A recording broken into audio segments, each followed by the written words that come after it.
l'heure normale où il se couche.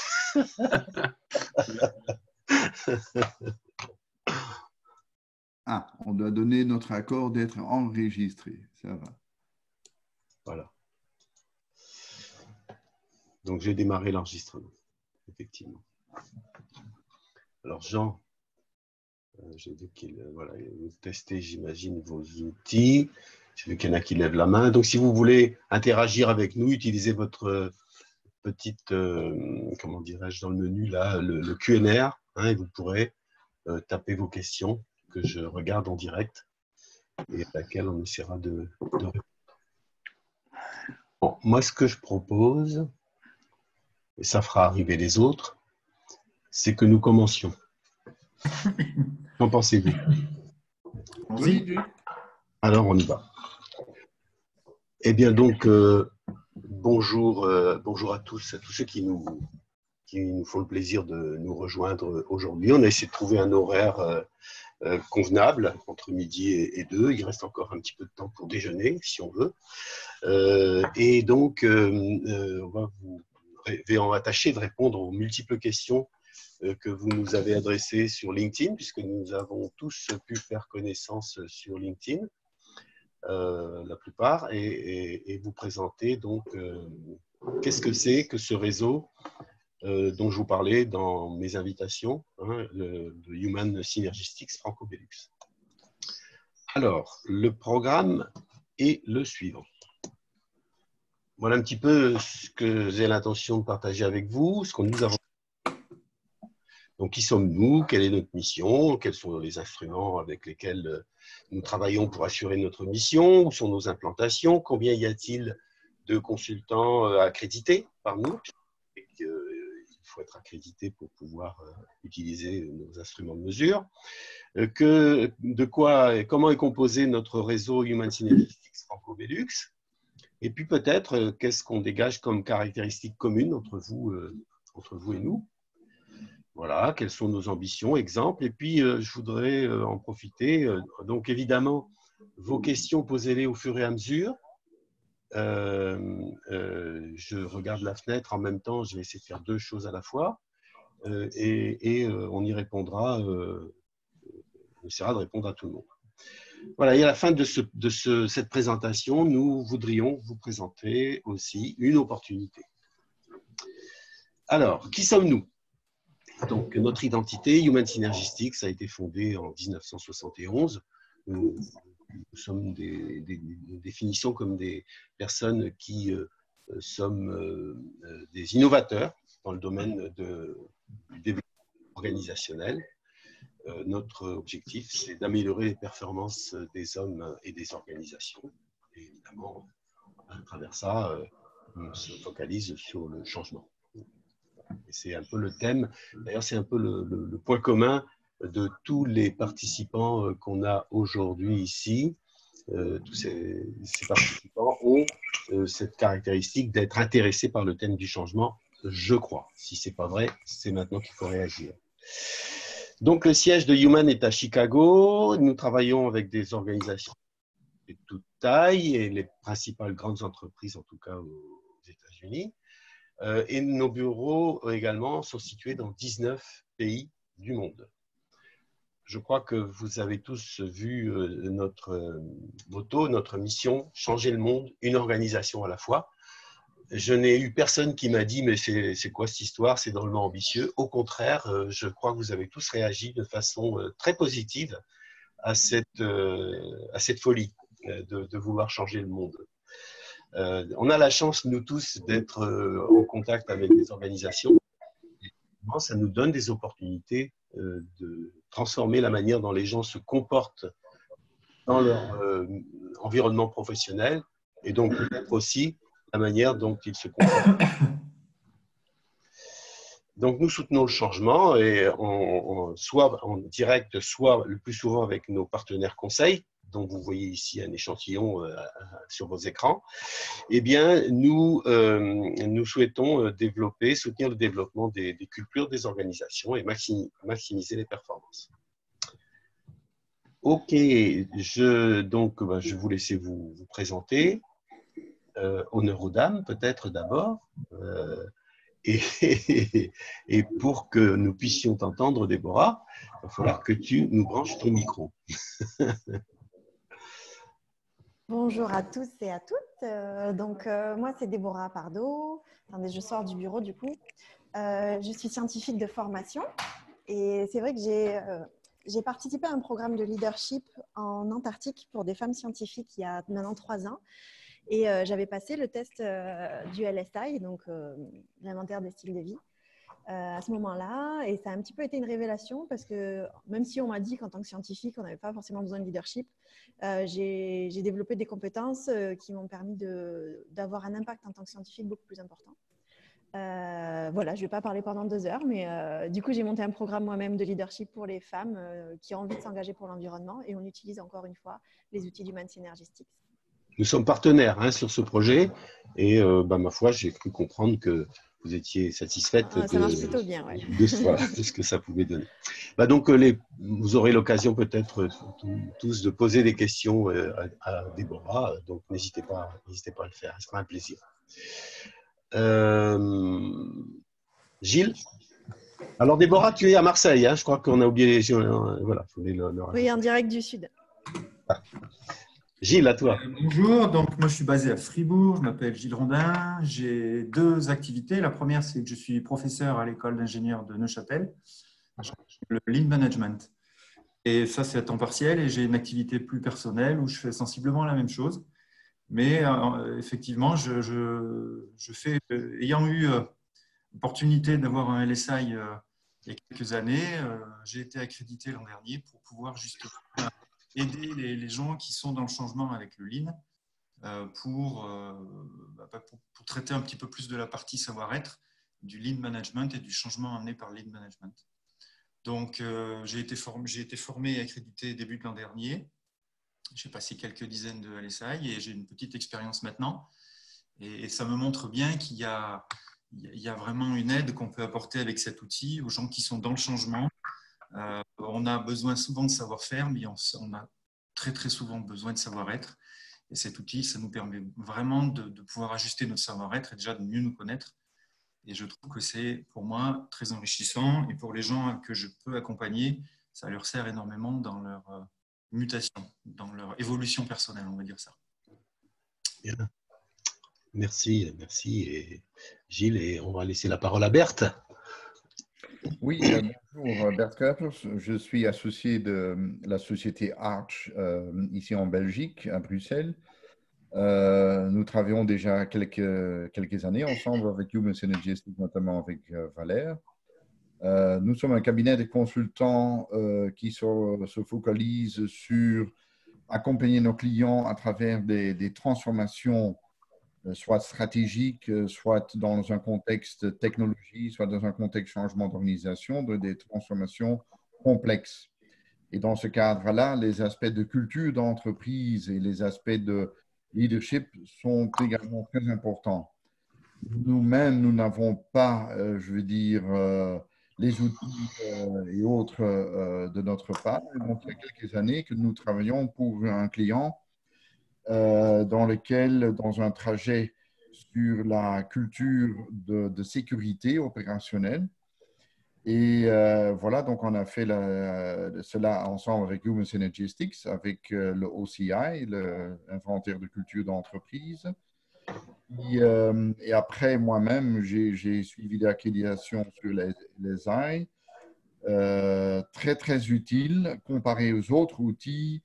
Quelque chose qui a quand même 2 grands avantages, ou 3 grands avantages. D'abord, c'est scientifiquement très bien fondé. C'est vraiment pas quelque chose où on peut se poser des questions. Oui, mais est-ce que c'est normalisé? Est-ce que c'est bien fondé? Non, non, c'est tout à fait très bien fondé sur plusieurs piliers, je veux dire, sur l'analyse, je veux dire, des outils d'analyse.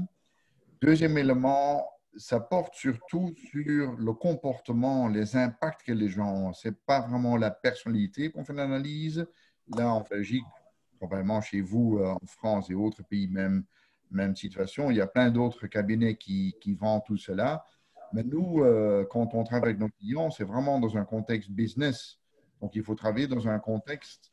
Comment est-ce qu'on peut augmenter notre impact comme leader, comme responsable, comme chef d'équipe à travers nos comportements, nos façons de prendre des idées.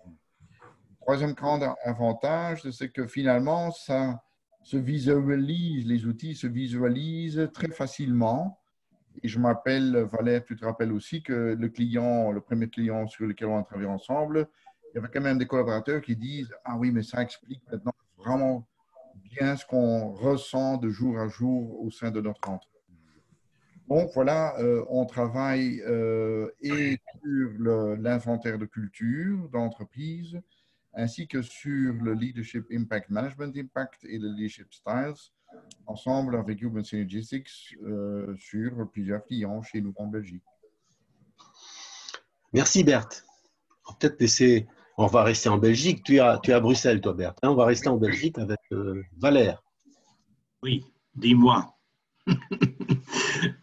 Bonjour participants. Je suis peut-être, entre guillemets, le plus ancien du réseau Human Synergistics en Europe, parce que je suis actif pour Human Synergistics depuis 89, donc c'est cette année 30 ans. Donc, j'ai participé dans tout le développement, les traductions, le lancement dans le marché, etc., etc.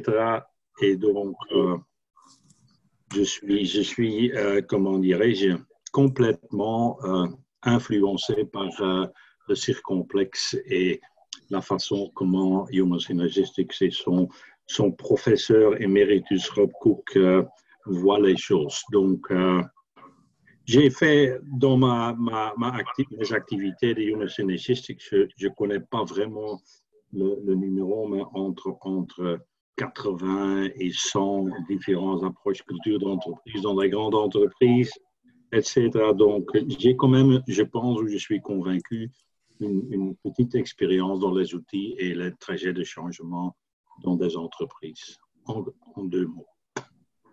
Et toi, tu es à Anvers? J'habite tout près de Maastricht. Maastricht, voilà. Oui. En pleine campagne où je suis maintenant.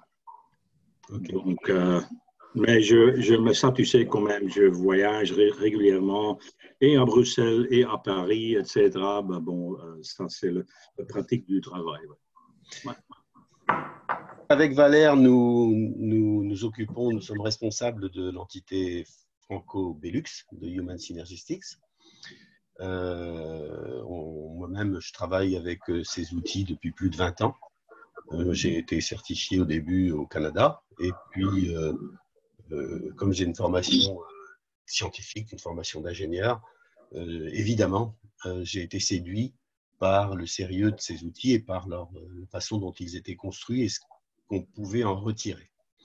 C'est la raison pour laquelle j'ai toujours utilisé ces outils comme support à ma pratique de consultant et de coach.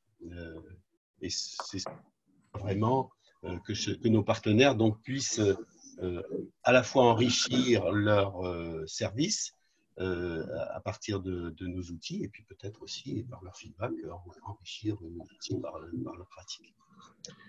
Alors, je voudrais voilà, vous parler de détails sur le réseau. Donc, on est plus de 3000 de consultants accrédités dans le monde. Le réseau dans lequel vous êtes, chers auditeurs, donc, c'est un réseau qui est composé de plus de 5000 personnes aujourd'hui. Il est constitué d'enseignants, pas mal dans le mode économique et enseignement management, de consultants, de coachs, de formateurs. Il y a beaucoup de fonctions RH, de chefs d'entreprise. Voilà. Ça, c'est la composition du réseau dans lequel vous êtes aujourd'hui. Les caractéristiques communes, comme évidemment, pour constituer ce réseau, j'ai utilisé abondamment les capacités de LinkedIn. Donc, j'ai fait des personnes, des professionnels qui pouvaient avoir un intérêt à travailler avec nous. Et donc, je vais cibler pour vos qualités d'humanisme, de curiosité. et de votre motivation à travailler, comment dirais-je, à mettre l'accent sur le collectif et pas sur l'individuel, en tout cas pas seulement. Donc, nous avons l'ambition, y compris inspirer des attitudes constructives à tous les niveaux des organisations, avec l'appui d'instruments scientifiquement. Je crois que la plupart d'entre vous, au moins, vous êtes allés vous promener sur le circomplexe, puisque je vous avais envoyé ce lien de cet instrument qui est la base de tous nos instruments de mesure. C'est à travers ce circomplexe que nous observons les comportements des personnes et des organisations et l'impact qu'ils ont sur autrui. Et c'est un des avantages, je crois, de l'approche de Human Synergistic, c'est que vous avez toujours la même façon de regarder. Vous avez les mêmes lunettes, voilà, pour regarder différents aspects des comportements des hommes et des organisations.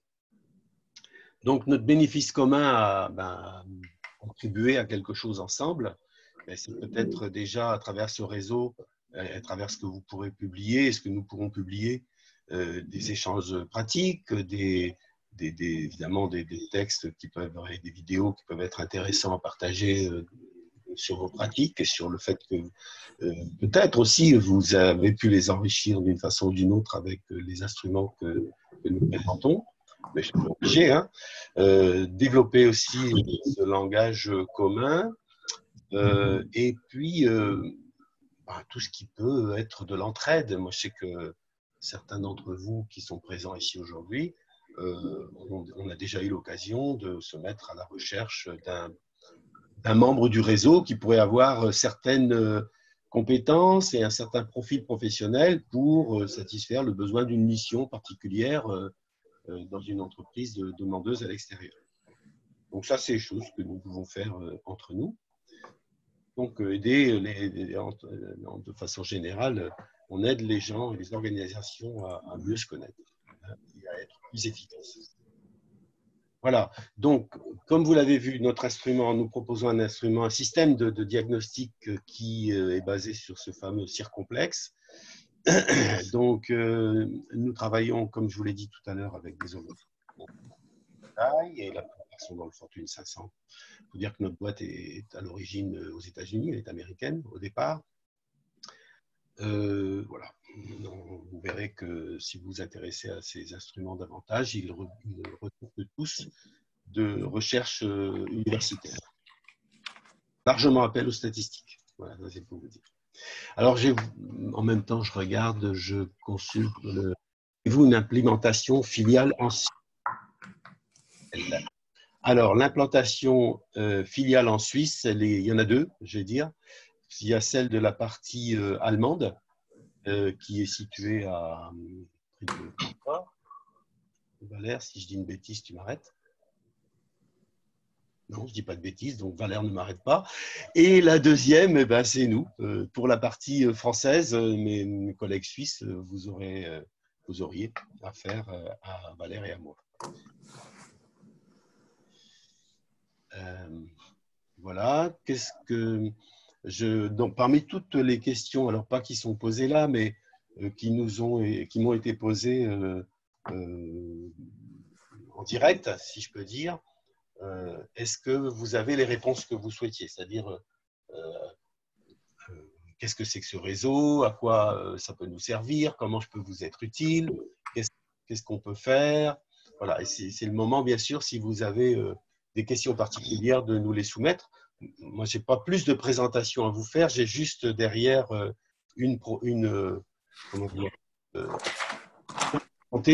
mais pour l'instant, je dirais que on espère avoir pu éclairer vos demandes et vous donner un peu plus envie de travailler davantage avec nous. Je vois que Muriel lève la main.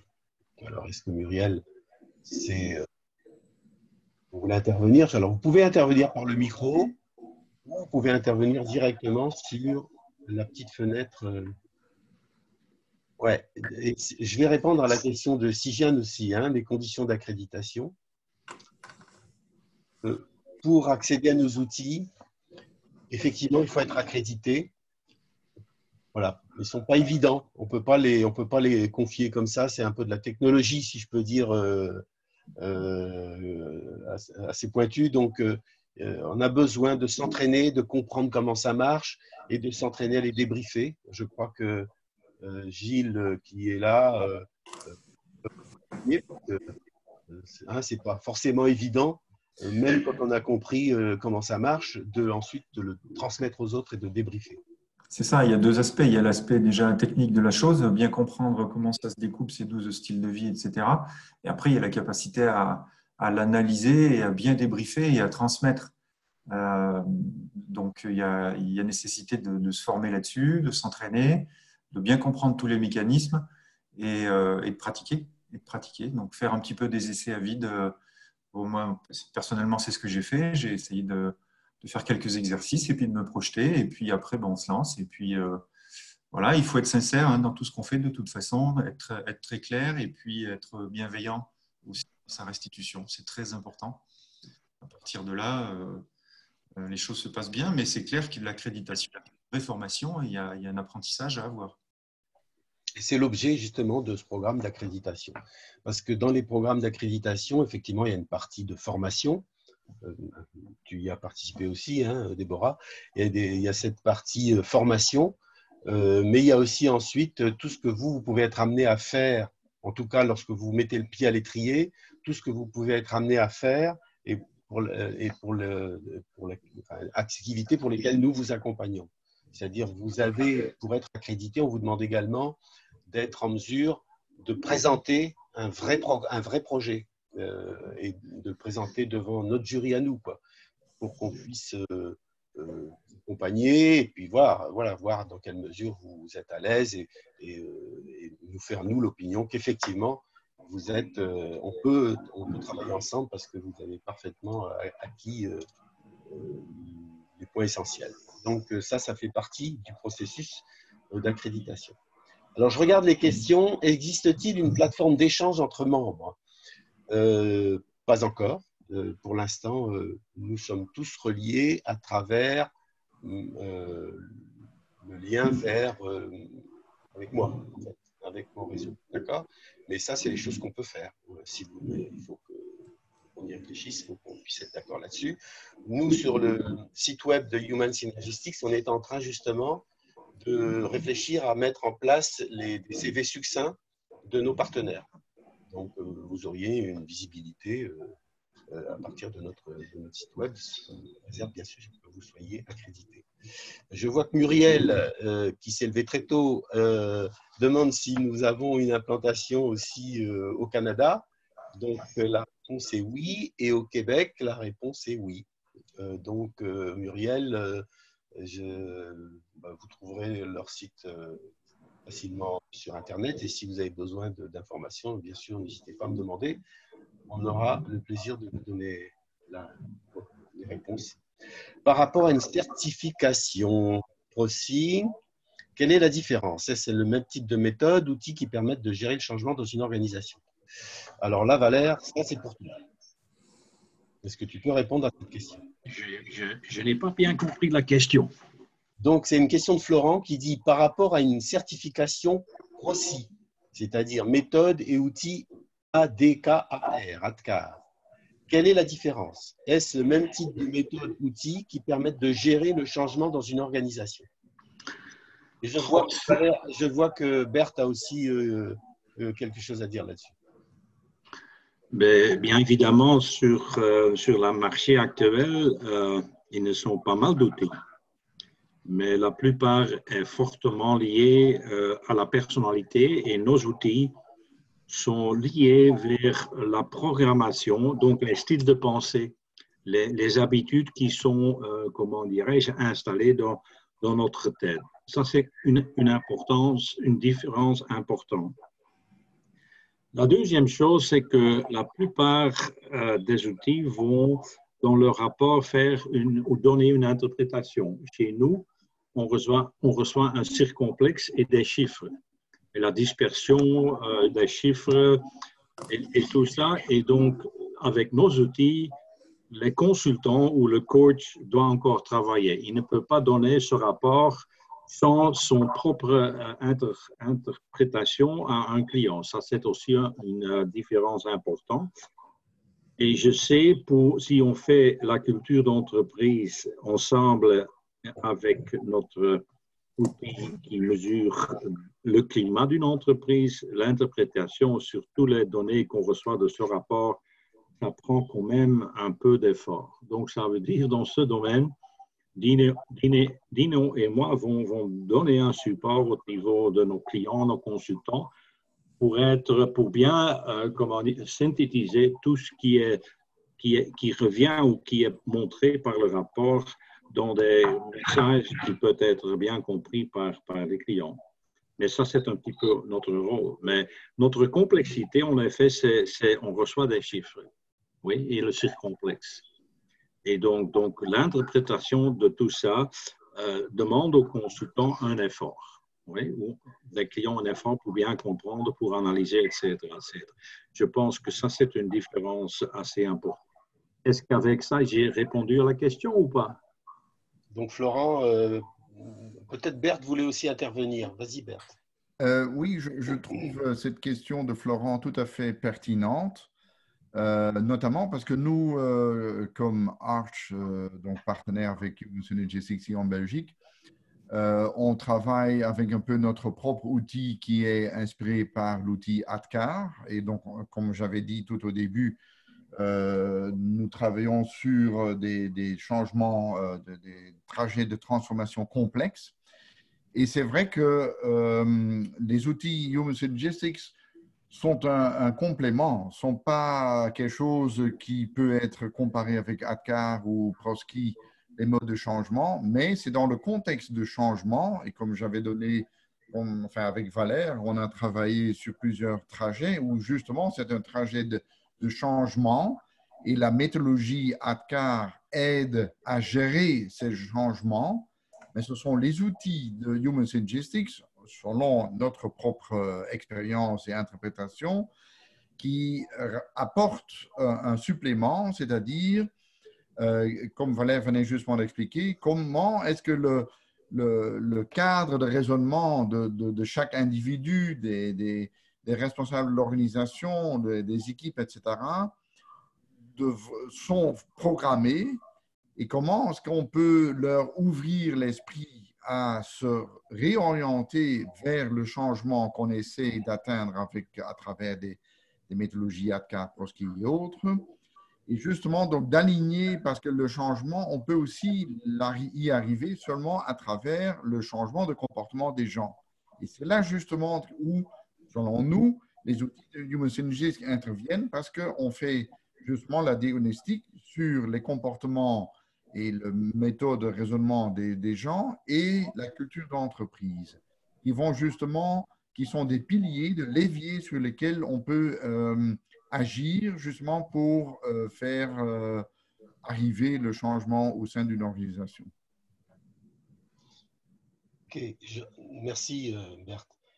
S'il y a d'autres questions, Florent, n'hésitez pas à rajouter les précisions que vous souhaitez. Je n'oublie pas la question de Sijan qui voudrait savoir comment ça fonctionne cette histoire d'accréditation. On va y venir, hein, Sijan. J'ai gardé ça pour la fin de notre présentation. Mais je vois aussi Muriel qui dit, pour que je comprenne bien vos missions, pouvez-vous donner un exemple d'intervention concrète, récente? Et là, il faut absolument que je donne la parole à Déborah. Donc, l'exemple, Déborah, d'une intervention récente et concrète. Donc, peut-être que tu peux parler de ce que nous avons fait ensemble avec les Sisters. Dire un petit peu ce que c'est que ce programme. Enfin, voilà. Oui, alors très concrètement, nous, on applique le LSI, enfin les outils de Human Synergistics, sur des profils de femmes qui ne sont pas salariées, mais qui sont dans une envie d'entreprendre au service de l'environnement. C'est le programme que j'ai créé qui s'appelle Earthship Sisters. Et les outils Human Synergetics sont quand même assez puissants. Donc, vu que je l'avais vécu moi-même, la condition sine qua non pour intégrer Human Synergetics dans le programme, c'était d'avoir un coaching qui va avec. Parce que c'est quand on obtient son circomplexe, donc on a passé le test, on voit le résultat de son test de leadership et on voit aussi le résultat de l'avis des autres sur nos compétences en leadership sur un deuxième circomplexe. Ça peut être parfois un petit peu un choc, donc ça fonctionne au maximum de ses possibilités vraiment dans les moments où c'est accompagné d'un coaching. C'est pour ça que c'est important d'avoir beaucoup de coachs accrédités pour que ça ait du sens et qu'on aille plus loin avec ces outils qui sont vraiment très puissants. Nous, ce qu'on a remarqué dans notre programme, c'est que au départ, il y a toujours, que ce soit avec les femmes scientifiques avec lesquelles je les avais passées du coup il y a 3 ans dans un programme qui s'appelle Homeward Bound, ou dans le programme que j'ai monté moi avec des femmes entrepreneurs, on se rend compte qu'il y a toujours un petit peu de déni au départ, où les gens disent oui, mais bon, ils essayent de remettre le test en question. Et puis au fur et à mesure que leur coaching avance, ils se rendent compte que non, en fait, il faut qu'ils acceptent les points sur lesquels il ne faut pas le prendre comme des points négatifs, mais les points sur lesquels on peut améliorer sa performance. Par exemple, si je le prends sur mon cas personnel, mon test de LSI montrait que j'avais un esprit trop compétitif, un petit peu trop de perfectionnisme, de la recherche de reconnaissance, qui en soi n'est pas un défaut particulier, mais quand on le met dans le circomplexe, on se rend compte qu'on peut augmenter sa performance et donc l'énergie qu'on dépense pour atteindre ses objectifs, que ce soit dans des objectifs relationnels ou des objectifs d'accomplissement des tâches qui ressortent bien dans les axes du LSI, c'est sur ça qu'on peut travailler. Et donc, il y a tout un parcours personnel d'acceptation des résultats, de compréhension de pourquoi on est comme ça, et ensuite d'aller vers, OK, bah maintenant que j'ai ça, dans mon travail, dans mon environnement personnel, comment est-ce que ça se traduit et quels sont les outils que je peux trouver pour changer et améliorer ma performance. Voilà. Est-ce que ça répond à la question? Voilà, C'est Muriel. À Bérangère et à Muriel, oui, pardon. Je pense que Bérangère aussi posait la question est-ce que c'est important d'avoir une formation en coaching? Donc, je pense que tu as répondu aux deux. Muriel, voilà, a dit oui. On peut être peut-être plus général aussi. Lorsqu'on entreprend un projet, il y a une phase de mesure. Avec nous, on fait des instruments de mesure et diagnostic. Donc, il y a une phase de mesure et ça, c'est très rigoureux, c'est très statistique, c'est des chiffres, etc. Et pourquoi on fait ça? Parce qu'il n'y a aucune raison que le client soit conduit à croire ce que lui dit le consultant. Il va croire des mesures efficaces qui ont été présentées et ce qu'il pourra interpréter et analyser lui-même. Il n'est pas obligé de passer par le filtre du consultant pour analyser la situation, que ça soit sur ses comportements ou sur le profil, la manière ou sur la culture d'entreprise, c'est-à-dire la mise en commun de tous ces comportements dans une organisation. Donc, ces outils servent à ça. Mais évidemment, ensuite, c'est tous vos talents de consultant, de coach, de formateur qui sont utiles pour ces fameux itinéraires de changement dont parlait Berthe tout à l'heure. Voilà, on prend le cliché d'une situation actuelle à travers un instrument rigoureux qui est difficilement contestable, et ensuite on se donne des objectifs par rapport à des projets ou par rapport à des aspects que nous découvrons de nous-mêmes et qu'on souhaiterait revisiter pour être mieux dans son boulot, mieux déjà soi-même, mieux par rapport aux autres, et puis content du travail qu'on fait. Donc, évidemment, on parle là en termes d'efficacité. Et toi, Gilles, tu parlais, même à travers des approches très, comment dirais-je, spécifiques sur le Lean, tu vas beaucoup te focaliser sur la manière dont les gens se comportent, plus que sur la technique du Lean. Évidemment, enfin, tu vas combiner les deux ensemble, mais tu considères que la réussite vient aussi de la manière dont les gens se comportent par rapport à cette technique. C'est ça. En ce qui me concerne, quand on fait une formation sur le Lean, il y a évidemment les outils, mais on ne peut pas amener les outils qui sont essentiellement des outils d'intelligence collective si on n'a pas le bon comportement. Et c'est en ce sens-là que j'interviens sur le savoir-être et sur la capacité des gens à entraîner les autres de façon positive et saine, évidemment, sans manipulation. Et l'intérêt de ce LSI, c'est justement de les révéler un peu eux-mêmes sur leur capacité déjà au départ à être attentifs aux autres, à savoir les entraîner et comment, s'ils ont quelques difficultés, comment on peut les aider justement à entraîner les autres de façon positive, saine, transparente, bienveillante, pour que le changement soit réalisé dans l'entreprise et qu'ils soient des réels vecteurs de changement eux-mêmes. Ça, c'est intéressant. Et ça, c'est ce qui est intéressant avec ces outils de mesure, c'est que nous, on parle de changement, mais là, on regarde, lorsqu'on repratique une mesure au bout d'un certain temps, c'est-à-dire le temps pendant lequel eh bien, nous sommes intervenus en tant qu'agents du changement, nous, consultants, eh bien, effectivement, quand on regarde, on peut mesurer les résultats de nos interventions en comparant un profil initial et un profil à un instant donné, un comportement, un profil de circonflexe à un moment et peut-être un an et demi plus tard. C'est typiquement ce qu'on fait souvent, par exemple, lorsqu'on fait des analyses de culture d'entreprise. On regarde ce que ça donne au départ, on construit un itinéraire par rapport à la stratégie, par rapport aux objectifs de l'entreprise, et un an, 2 ans, ou tous les 2 ans, on regarde comment les choses évoluent.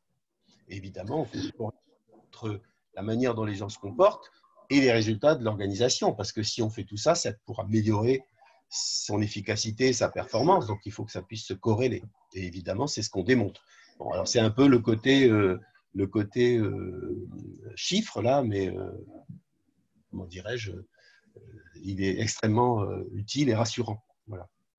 Donc nos programmes d'accréditation ont pour objet justement de comprendre comment on lit ces chiffres et comment il ne faut pas les lire et comment est-ce qu'on peut en faire. C'est-à-dire nous, on ne va jamais utiliser les résultats comme des éléments de jugement, par exemple. Nous, voilà, ce n'est pas notre boulot. Et en plus, même si, comme tu disais, toi, Déborah, certains résultats qu'on reçoit lorsqu'on demande un 360, lorsqu'on demande un feedback aux autres, certains résultats sont parfois difficiles à avaler.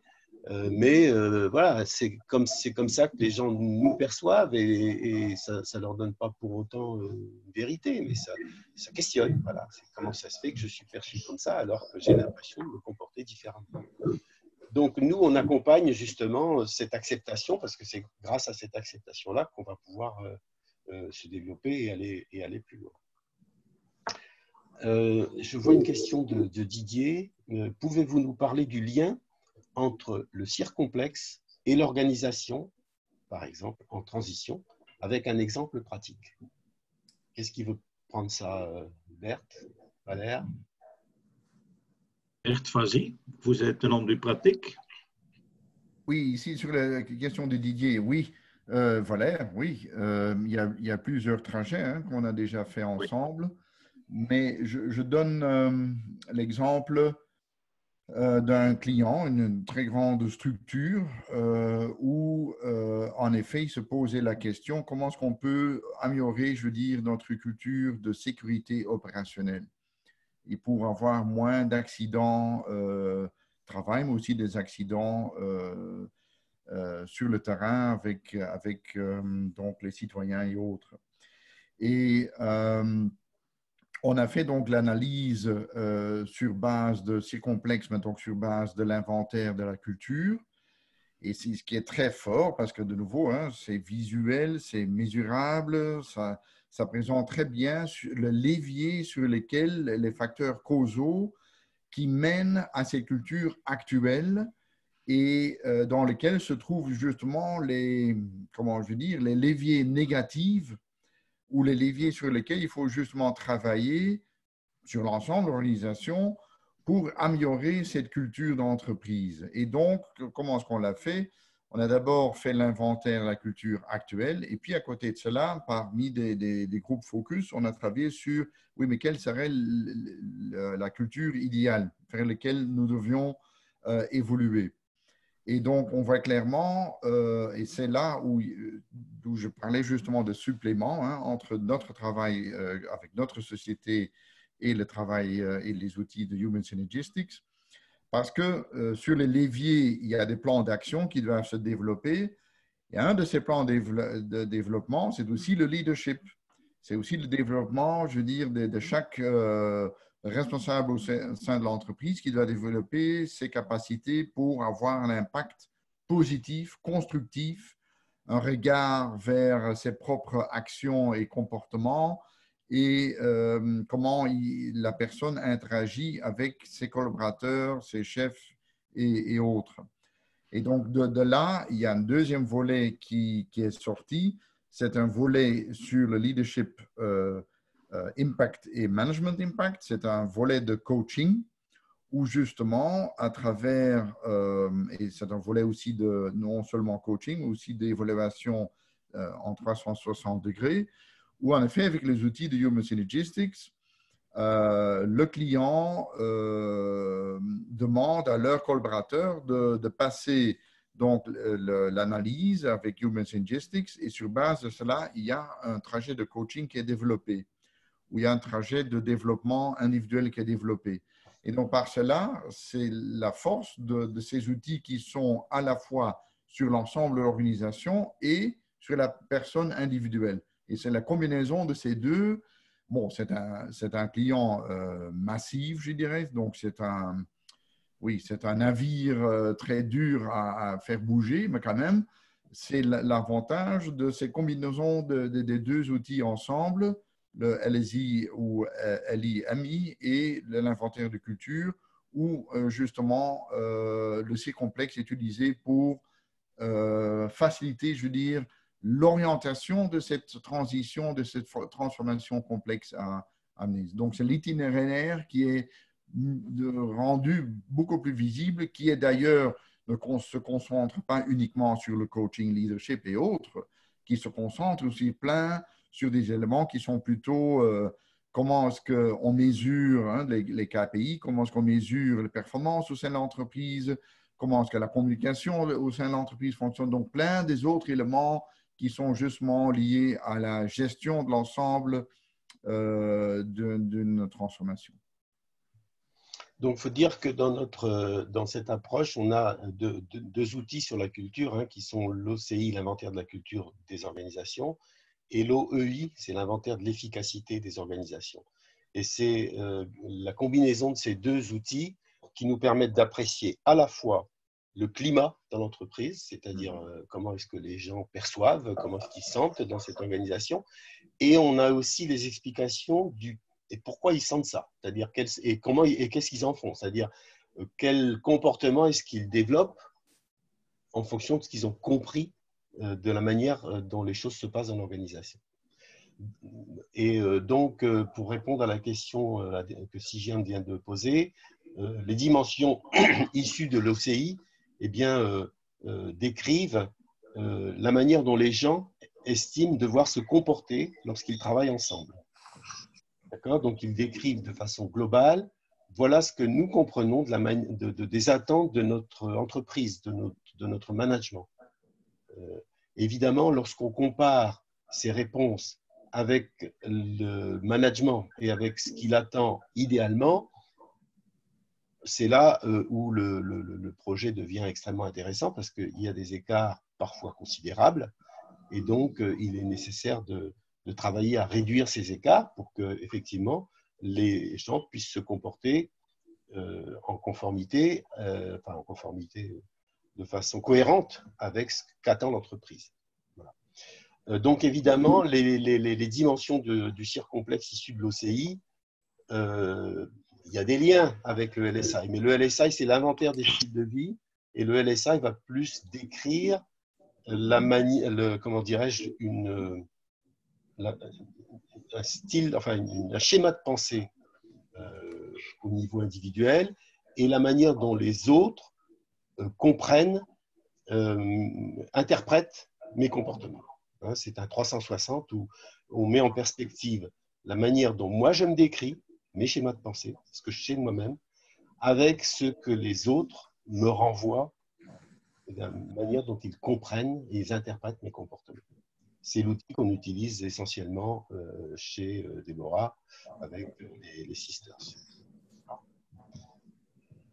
Bon, alors, peut-être, si Joanne vous ai fait languir jusque-là, il va falloir quand même que je réponde à vos questions sur l'accréditation. Comment ça se passe? Donc, nous avons 4 programmes d'accréditation selon les outils auxquels vous voulez accéder.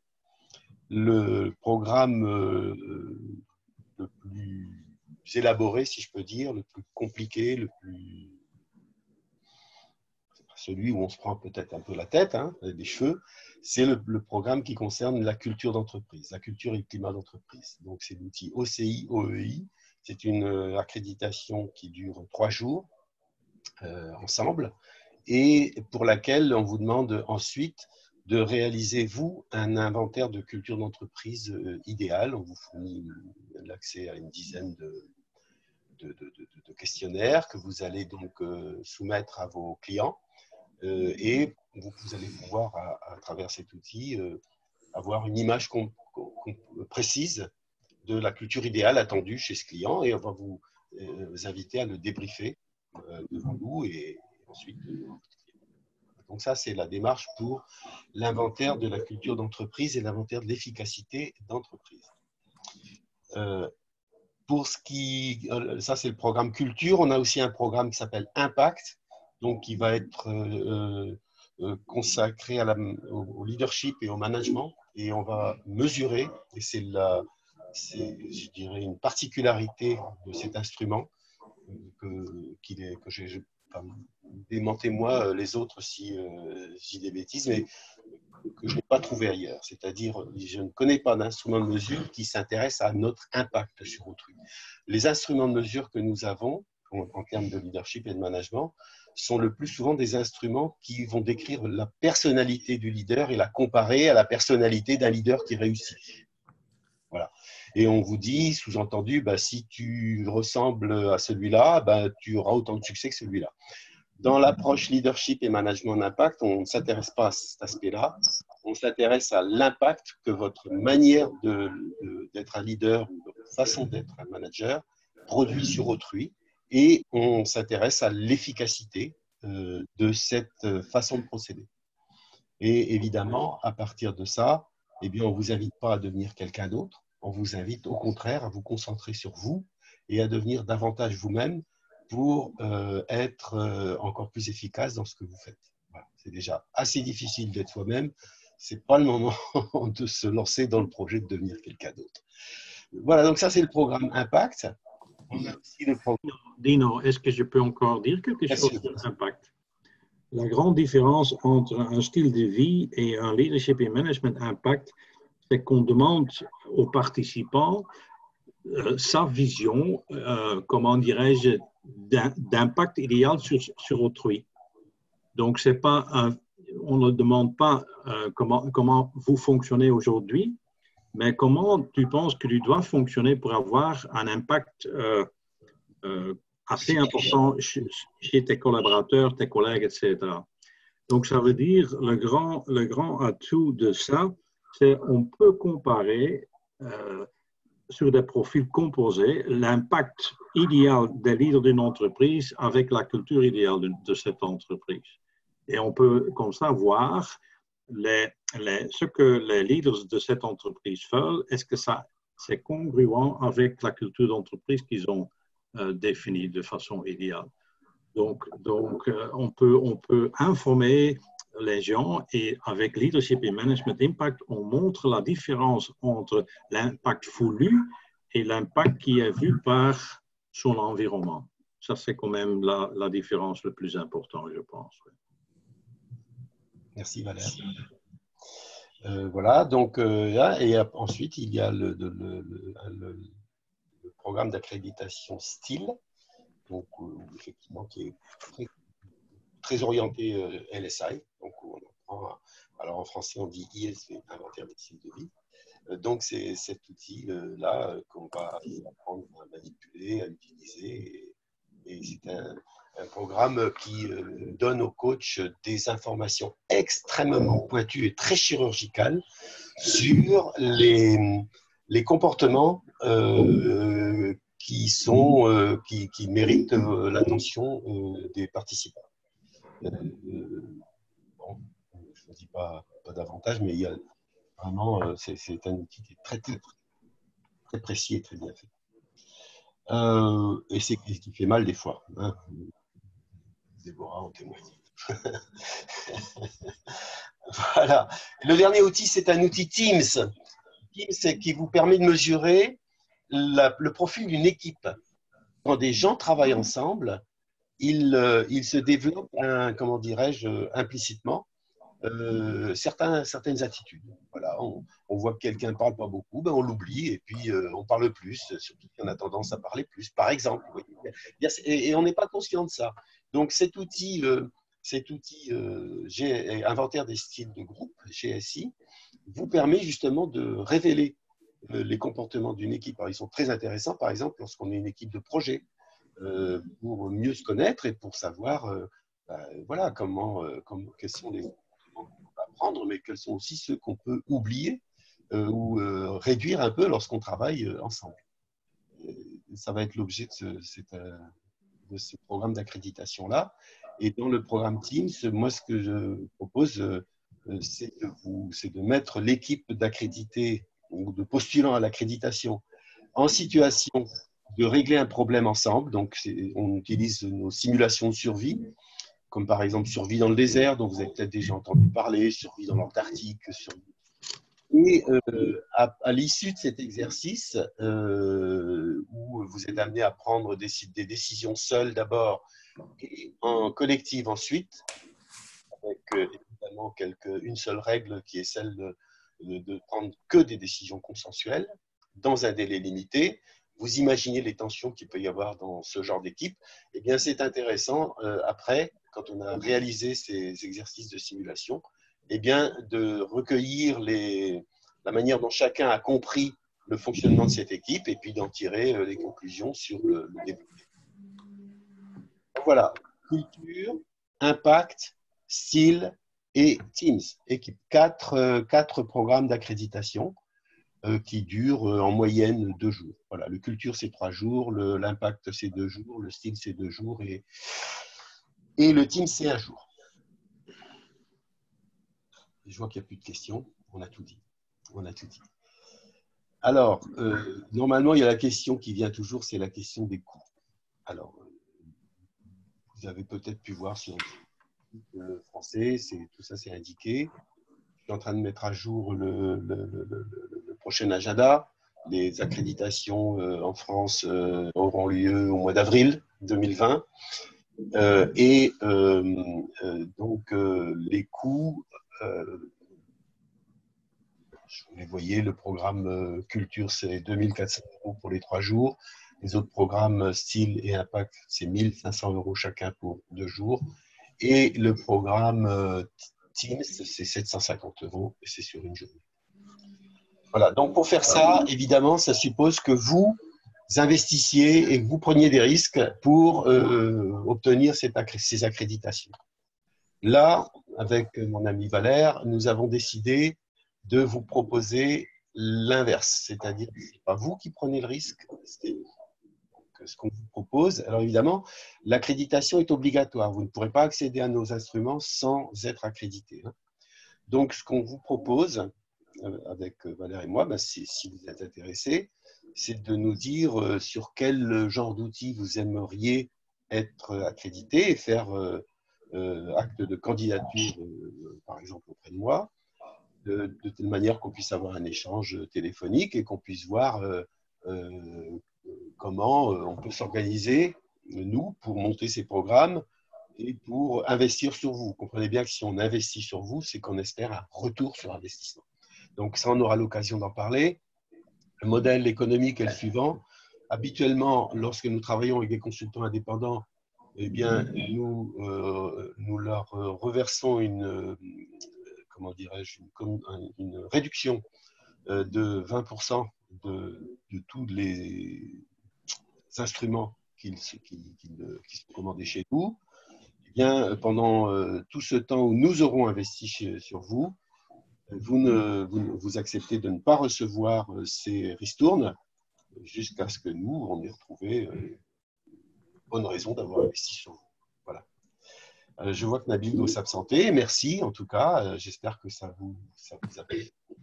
Et si vous avez encore d'autres questions, c'est le moment. Sinon, peut-être, avant de nous quitter, parce que je vois qu'il est 13h presque 30, c'est intéressant qu'on puisse avoir un petit peu votre feedback et vos appréciations, là, avant de nous dire au revoir. Donc, à vos claviers, messieurs, dames.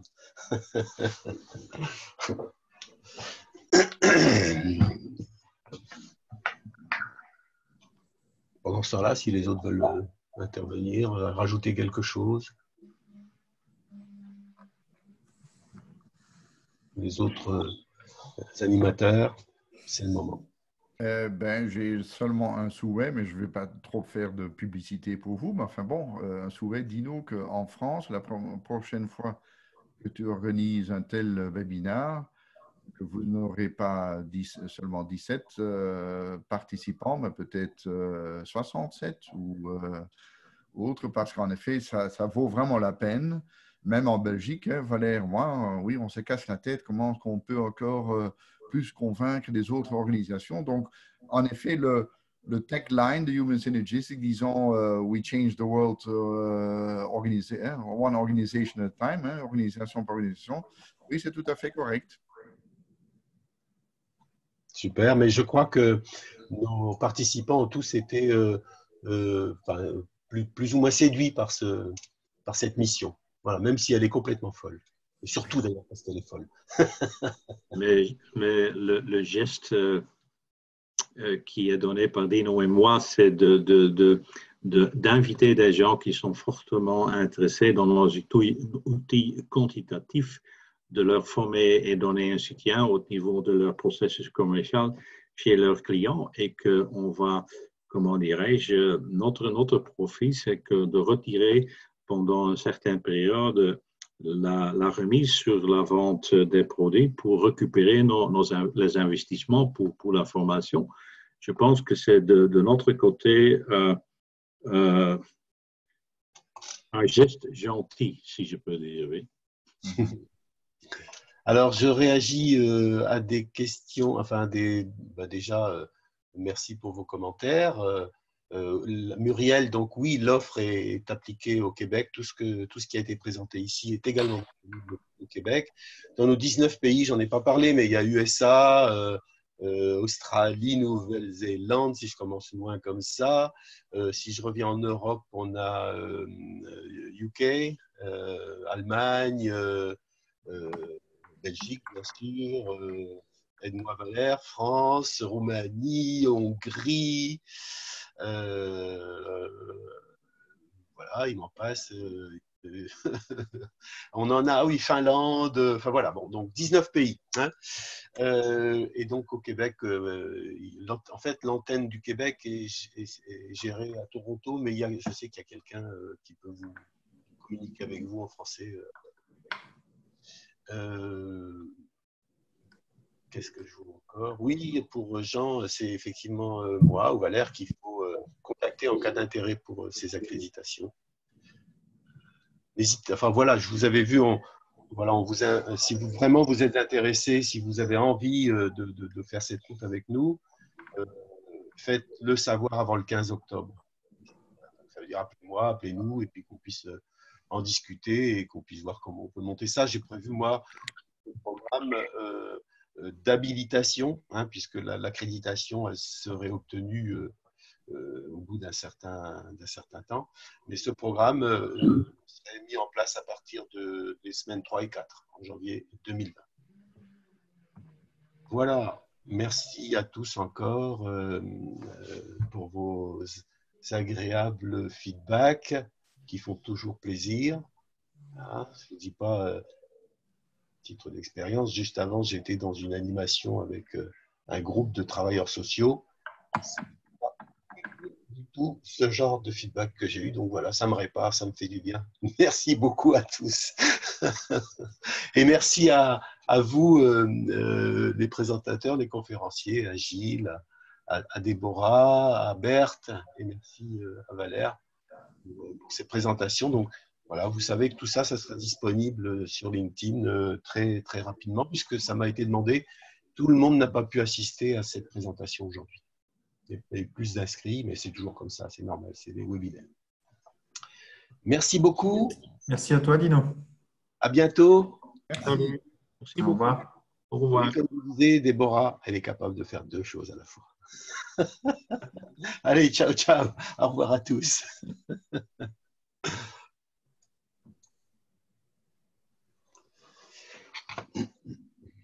Dino, est-ce qu'on est seul maintenant? Non, je te rappelle, Valère. OK. Avec Zoom ou avec WhatsApp? WhatsApp. OK, très bien. À tout de suite alors.